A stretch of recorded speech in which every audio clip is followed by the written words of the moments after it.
ওয়ালাইকুম গাইস, আশা করি সবাই ভালো আছেন। আমি আলহামদুলিল্লাহ ভালো আছি। সবাইকে আইবিজিডি গ্যাস বিল পক্ষ চ্যানেল থেকে সবাইকে স্বাগত।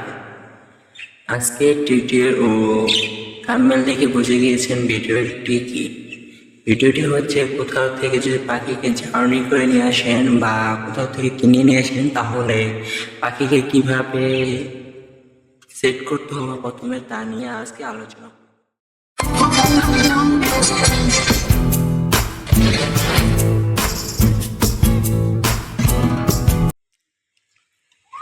প্রথমেই বলা যাক, পাখিকে কোথাও থেকে যদি নিয়ে আসেন দূর থেকে বা জার্নি করে কোথাও থেকে নিয়ে আসেন, তাহলে সর্বপ্রথমেই এনে একটি খাঁচার ভিতরে রেখে আধা ঘন্টা থেকে প্রায় 1 ঘন্টার মতো আলাদাভাবে রাখবেন, কোনো পানি বা কিছুই দেবেন না।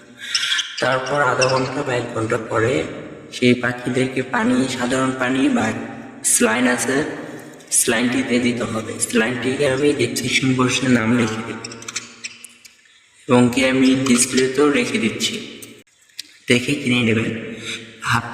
1 লিটার পানির সাথে 1/2 গ্রাম স্লাইনটি দিতে হবে।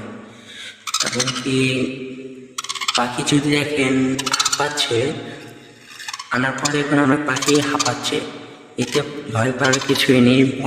ভাববেন না যে তারা পানি খাবে। তারা হাঁপাচ্ছে, এক জায়গা থেকে আরেক জায়গায় আসছে। আমরা যেরকম মানুষরা যেরকম এক জায়গা থেকে আরেক জায়গায় এসে যেরকম একটু রেস্ট নেই, ক্লান্ত বোধ করি, সেরকম পাখিরাও ক্লান্ত বোধ করছে। দেখুন, সবগুলো পাখি একটু রেস্ট নিচ্ছে। আমার অলরেডি যে 2 জোড়া আছে আর কলোনি করেছে, আপনি সবাই জানেন।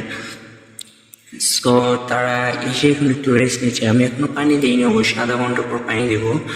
এখনো হয়নি আধা ঘন্টা, এই জন্য দিচ্ছি না। আধা ঘন্টা পর পানিটা দিলে কি তারাও খেতে পারো ভালো করে, কারণ এক জায়গা থেকে আরেক জায়গায় এসে পানিগুলো চেঞ্জ হয়েছে, ওয়েদার চেঞ্জ হয়েছে, জায়গা চেঞ্জ হয়েছে, তাই জন্য তাদেরকে একটু সময় দিয়ে রাখলে অনেক ভালো হয়। সো আপনার চেষ্টা করবেন আধা ঘন্টা থেকে 30 মিনিট থেকে 1 ঘন্টা পরে পানি দেওয়া যায়। এমনকি যদি পারেন তাহলে একটি পাখির স্লাইন আছে, স্যালাইনটি দিয়ে দেবেন। স্যালাইনটি আমি ডিসপ্লেতে নাম লিখে দিচ্ছি, এই জায়গা থেকে দেখে নিন। সো গাইস, আজকে এই পর্যন্তই। ভালো থাকবেন, সুস্থ থাকবেন। আসসালামু আলাইকুম।